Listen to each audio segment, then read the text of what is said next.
but he's got a simple little demonstration that Jovan is going to do for you here. And but while he's setting up, I'm going to go to Dr. Shiva. Dr. Shiva is also in the documentary. Of course, Dr. Shiva has become quite popular at many levels. But Dr. Shiva, I'm going to give you the floor. Will you take a few minutes and just explain maybe again how we know this was a fraudulent election, Dr. Shiva?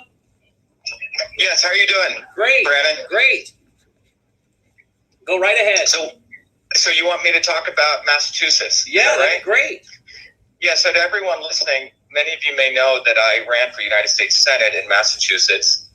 We had 3,000 volunteers on the ground. This was in the Republican primary. 3,000 volunteers on the ground, 10,000 lawn signs, 20,000 bumper stickers. We were everywhere. You cannot not come to Massachusetts and not know who Dr. Shiva was. The GOP establishment, Brandon, as we talked about in the documentary, ran a guy who was nowhere to be found. And essentially the goal of it was to make sure that I would not destroy Ed Markey, who's a Democrat, who's been in there for nearly 50 years.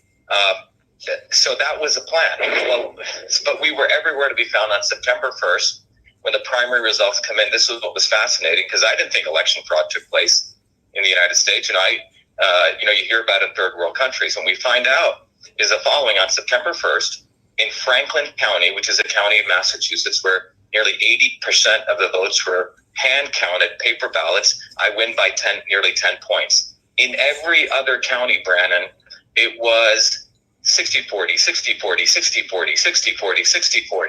That exact ratio, near exact ratio in every other county.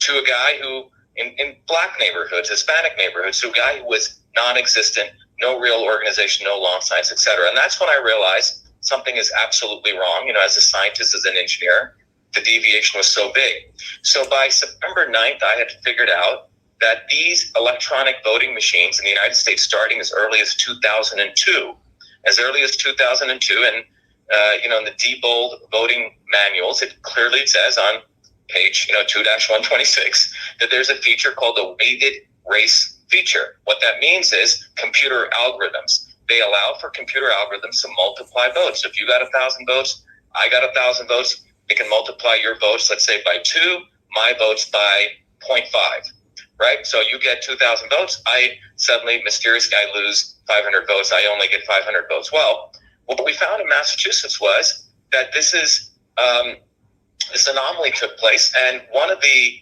clear evidences in electronic voting machines, Brandon, when you take that paper ballot, right, and it's not hand counted, you put it in these electronic voting machines, what occurs is a ballot image is created, right? That ballot image is a picture of that paper ballot. And then the machine uses its technology to actually do the counting. So what people need to understand is the ballot is not counted by a human being. It's not a paper ballot. The ballot is now a digital image, a ballot image. That is the ballot. And that's what is used by the electronic voting machines to do the counting. Therefore, if you want to show the existence of these computer algorithms, you need the ballot images. So on September 9th, I went to the Massachusetts Secretary of State and I said, I want the ballot images, I want the log files, which, by the way, according to federal law, they have to save for 22 months. Well, it turns out they boldly tell me on September 24th that they deleted the ballot images and that they can do that pursuant to Massachusetts law. So I said, what is the Massachusetts law? They don't answer that. They send me an email back saying that what we actually did was we saved the paper ballots, but we don't store the ballot images. And my response was, you violated federal law. Those 4 emails, when I shared them on Twitter, I was banned on Twitter in the middle of a federal election with 3 days remaining. So I'm banned in the middle of a federal election, not by Twitter, but by the government forcing Twitter to do this. And this is what everyone needs to understand. The government forced Twitter to ban a United States federal candidate because I was sharing the absolute fact that the government was violating federal law, the Massachusetts government, by deleting ballot images. So this is and why is that important? Because the existence of the ballot images could show us if computer algorithms were being done or not. So that was the first lawsuit we filed. And the great thing was, which again, Fox or CNN, none of the mainstream media wants to talk about, is we had a major win in that lawsuit. The judge gave me all the terms of a restraining order, which told the Secretary of State, you can no longer call Twitter, number one. also told the National Association of State Election Directors they can't be doing this through the Secretary of State, and told them if they had any problems, they should go on Twitter to fight it out, that they should practice the First Amendment. In the second lawsuit, I pulled out all my mathematical, background in all those 4 degrees at MIT and my expertise in pattern analysis. And we actually found that they, through a very deep mathematical analysis, an amazing anomaly we saw in a county called Suffolk County, that we saw this very interesting pattern that could only occur only 1 in 100,000 times, only if my votes were multiplied by 0.666, and the other guy's vote was multiplied by 1.2. And that was put into our second lawsuit to decertify the entire U.S. Senate election and ask for a hand recount of the September 1st primary. So again, Massachusetts has a lot of very smart people, a lot of mathematicians. That got filed in federal court. Again, I'm representing myself also, everyone needs to understand, because no lawyer wanted to take on the swamp in Massachusetts. So we already had a victory from the first one. Wait a minute. You're not even a lawyer, but folks, you realize who we're talking to here, right? I think one publication called him the smartest man in the room, and he invented email when he was 14. All right. So imagine sitting and having dinner with Dr.SHIVA. He makes you feel rather insignificant. What have you accomplished? Let's see. I'm not so sure compared to Dr.SHIVA. He invented email at 14 years of age, has 4 MIT degrees, but he can't find a lawyer to represent him on the voting fraud because, by the way, we had one attorney who's in the documentary, it's hurting his practice because he dares to speak up and take on a case fighting voter fraud in his state. So again, people are trying to be destroyed. Well, he couldn't even find a lawyer to represent him. So I guess being the smartest man in the room, he just says, who needs a lawyer? He goes and bones up on it and he starts representing himself. And as you're hearing, he's winning. I mean, if that's not sticking it to the man, I don't know what is. He's like, we don't need no lawyers.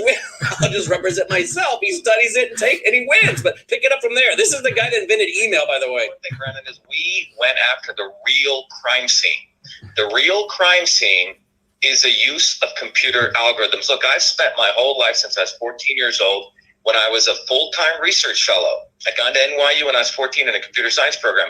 While finishing up high school, I had a full-time job at Rutgers Medical School analyzing sleep patterns of babies to try to predict using algorithms when you could predict the onset of an apnea. While I created the world's first email system, I named it email, wrote all the 50,000 lines of code, have the first U.S. copyright. There's no controversy on that. But the important point here is my entire life has been spent on analyzing patterns. My undergraduate research at MIT, across my 2 master's degrees, my PhD at MIT, that's what I do for a living. So here, on September 1st, I find myself in a very interesting situation that I find myself, I'm in third world Massachusetts. Election fraud took place. They're deleting ballot images. So I pull out all my math and I start analyzing the data, and I clearly find that they've multiplied my votes by basically my vote, and anyone who voted for me became 2/3 of a human being.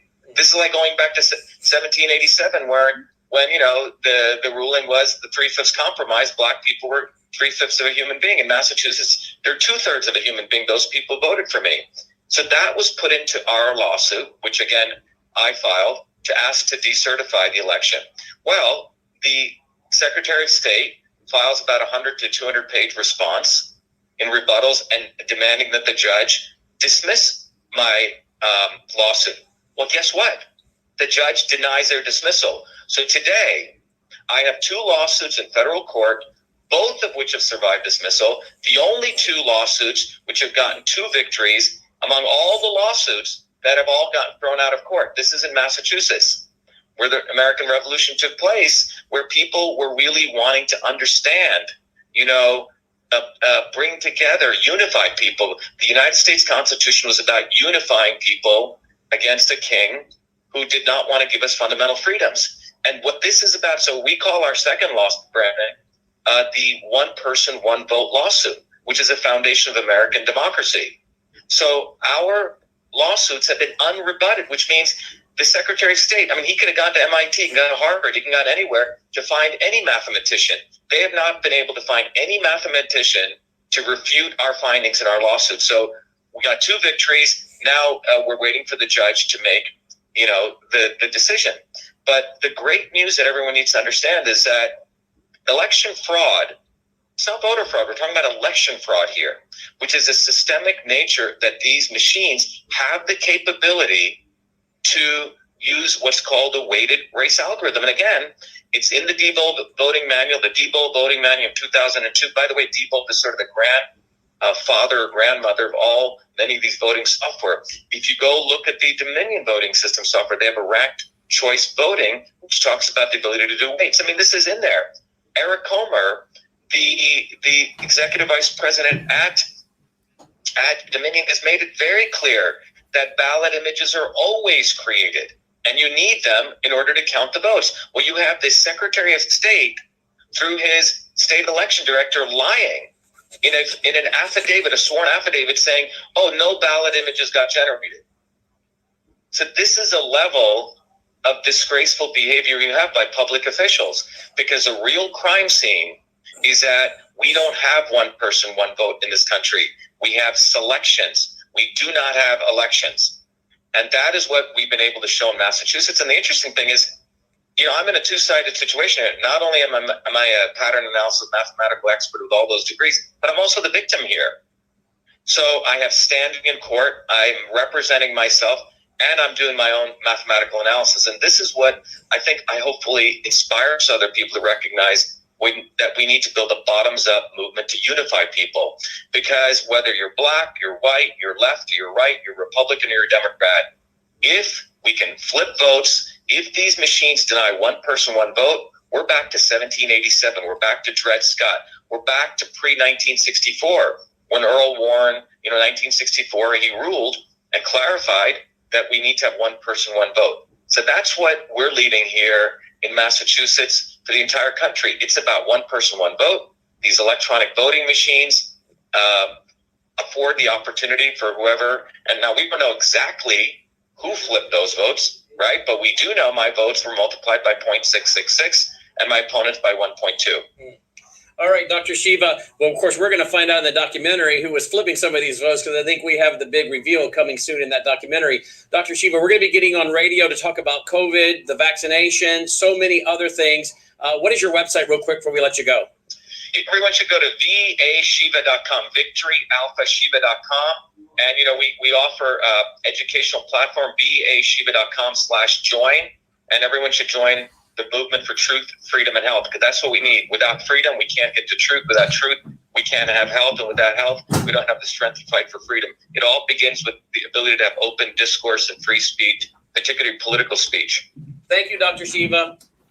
Be well, Brandon. All right, folks. What an interesting guy. I mean, you ought to go read up on him. All right. So now joining me in studio is my new best friend, Jovan. And Jovan, this guy